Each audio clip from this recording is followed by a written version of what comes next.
Greetings, folks!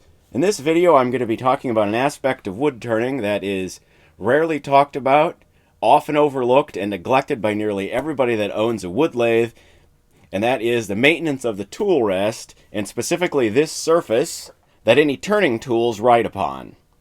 So let's get to it.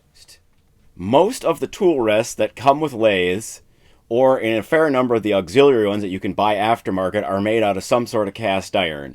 And that cast iron, whether it's ductile cast iron or malleable cast iron, is going to be softer than the heat-treated tool steel that turning tools are made out of. And what happens over a period of time is that they will leave little nicks and bumps in the surface of this tool rest, and that can, once it gets bad enough, impede the smooth motion of a tool across the rest. Now let me shut one of the lights off here, because it can be kind of hard to see this in regular room light. But if you look at this now, you can see here that I've got more marks right here.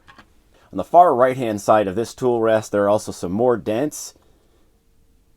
It's pretty obvious I've got some scratches here, but the most obvious one on this tool rest right now is this dent right here. And I don't remember what caused that, but it is enough of a bump that if I'm sliding a tool across that, I can feel it. And trying to do a smooth cut with a bumpy tool rest is sort of like trying to have a smooth ride while driving down a bumpy road. Now, getting rid of all that roughness and small bumps on a tool rest is actually quite easy. You simply file down the tool rest. Now, the file I personally use for this is this 12-inch single-cut mill bastard file, and I don't know why they named it mill bastard, but that's what they're called. Single cut refers to the fact that the file teeth only go in one direction. A double cut file would have another series of teeth going this way. A double cut file cuts a little bit more quickly, but it leaves a rougher finish, and what we're looking for here is a smooth finish, so I use and recommend a single cut file. The other thing to know about files is that the bigger the files get, the coarser the teeth are, and so if you're using a small file, this can take a long time, not just because the file is smaller, but also because the teeth remove less material. And in my opinion, the file that's this size, which is 12 inches or 30 centimeters, is big enough to get the job done quickly, but not so large and coarse that it's going to leave a rough finish behind. And one of the things you're definitely going to want, almost all files are sold unhandled, is to have a decent handle. Trying to use that bare tang, I did that for many years. It's just not very fun. It pokes into your hand. It's hard to grab onto. I have a terrific video on making tool handles out of just whatever scraps you find around the shop. And I will put a link to that video in the description box. One other thing that's kind of handy is some sort of straight edge. It's easy to file this tool rest more in the middle than it is on the edges. And if you take that a little too far, you end up with a slightly dished out tool rest, which is, well, it's less than ideal and causes other problems. But so you get a decent straight edge, and obviously the tool rest does not need to be as straight as a machinist square, but they're very useful for telling if you've got a slight dip in one part of your tool rest or not. So when you go to file this down, you basically try to match this angle, the angle of this, as best you can, and you can tell after only a few strokes if you're actually getting that, because you'll be able to see the file marks and to tell if you're tilting too far this way or too far back that way, or if you're about right. Most of these tool rests are not completely flat anyhow.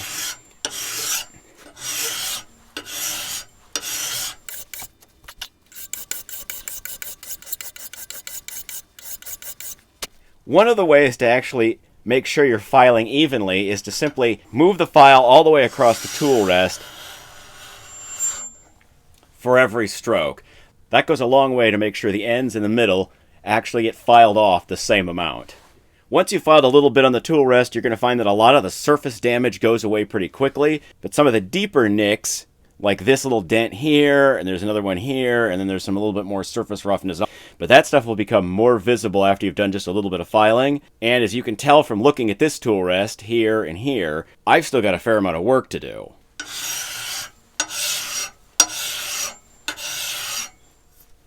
Now I'm going to keep filing, and I'll come back when I'm a little bit farther along. Okay, so I filed a little bit more on this tool rest, really maybe only 2 or 3 minutes worth. And this nick is almost gone.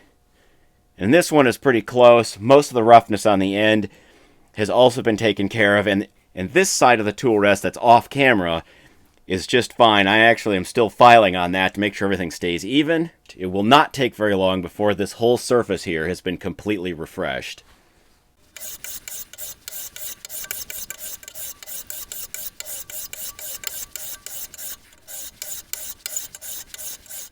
So I have filed all the damage off the surface of this. Check it with a straight edge and see that I'm good to go there.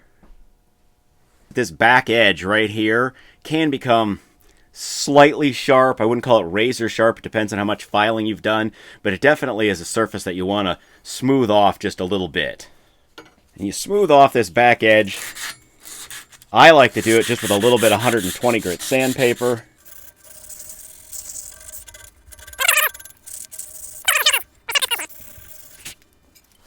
And you can also file that edge off.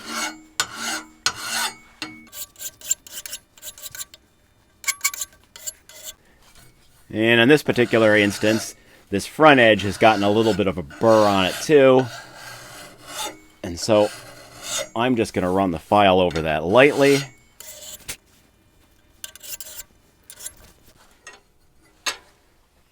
Okay, and for the final step here, I just use a little spray cleaner, but what I want to do, as you can tell, I'm going to wipe off all the iron filings. You do not want this gunk getting in your projects. You get that in the grain of your wood, you're not getting it out.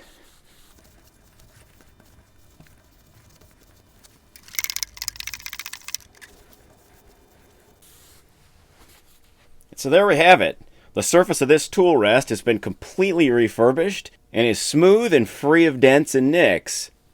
Now I do this kind of thing as needed for my tool rest, and that ends up being maybe once a year and probably less often than that. And that 10 or 15 minutes of work it takes to smooth this out is going to make turning quite a bit easier because there won't be any bumps on the tool rest that impede the smooth movement of the tool across the rest. I hope everyone that has watched this demo has found it enjoyable and useful. Now while you're here, if you haven't already subscribed to the channel, please do so. It also helps a whole lot if you'd give this video a thumbs up, and please watch another video. Those things all help the channel and I do appreciate them. So I'm going to say goodbye for now. I'm Birch, and I'll see you in another video. Thanks for watching, folks.